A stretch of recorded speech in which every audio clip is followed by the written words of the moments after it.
àwọn àmukòwé tútù ṣe rí tí wọ́n bá jẹ́ gbígbẹ́ ní apá rẹ̀ ní sí báyìí a kò sísàlẹ̀ àgbàdá báyìí a mú odidi atare kan tó pé tó tóbi ṣe rí a fi sí eléyìí ní ìtànná akọ ọ̀bẹ́pẹ ìtànná akọ ọ̀bẹ́pẹ yìí láwàá kólé lórí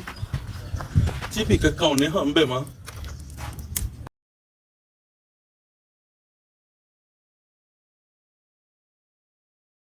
ìtànná akọ ọ̀bẹ́pẹ tí wọn náà bá fẹ́ ṣe tòójọ́ ní o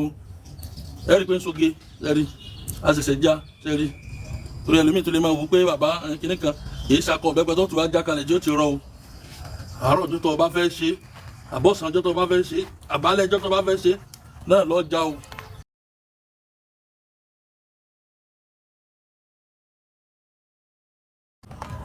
tested confirm àwọn ṣẹ́tẹ́ ní mò ń filẹ̀ lórí péjì mi àwọn ṣẹ́tẹ́ lù tẹ́ bá bẹ́ẹ̀ kò sẹ́ni tó lọ ṣẹ́ lórí péjì mi tó wá sọ pé bàbá òun kàn fowó ṣòfò ní ara o kò lè lọ ṣẹ́ orí péjì mi kò fowó ṣòfò kò possible iṣẹ́ wa ní bá ṣe lò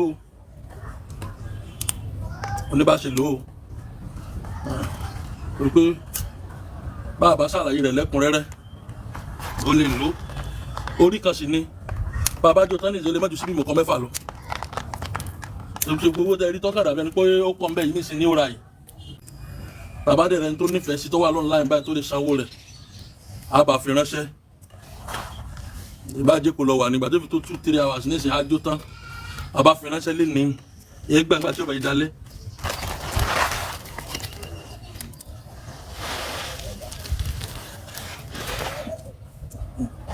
nígbà tá a bá wá jọ báyìí tán orí kan ní o mo fọlọ́n bẹ̀ wá o kó o tó kọ́kọ́ lò ó èkuru funfun lọ́kọ̀ọ́kọ́ fi lò ó kò sígbà tó lè lò ó ọ̀bá lò láàárọ̀ ọ̀bá lò lọ́sàn-án ọ̀bá lò lálẹ́ ṣùgbọ́n à ń jó tán gbàrà ó ro èkuru funfun wàá wá fi sínú èkuru funfun tó fi sínú rẹ̀ yẹn ó ní wàá kọ́kọ́ rò jẹ tó bá ti rò jẹ wọ́n bá ti dògún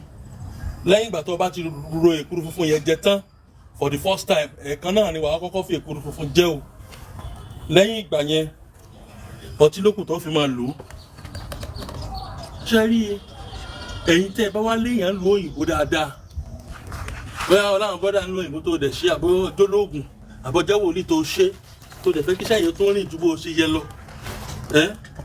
wàá lọ wá foreign wine tí èsì Nigeria made any wine tó jẹ́ foreign wàá máa fi lò ó tó bá lo Nigeria náà kò sí tó burú o ṣùgbọ́n kí èèyàn lo foreign yẹn ó tún máa ń dáa púpọ̀ nígbà míì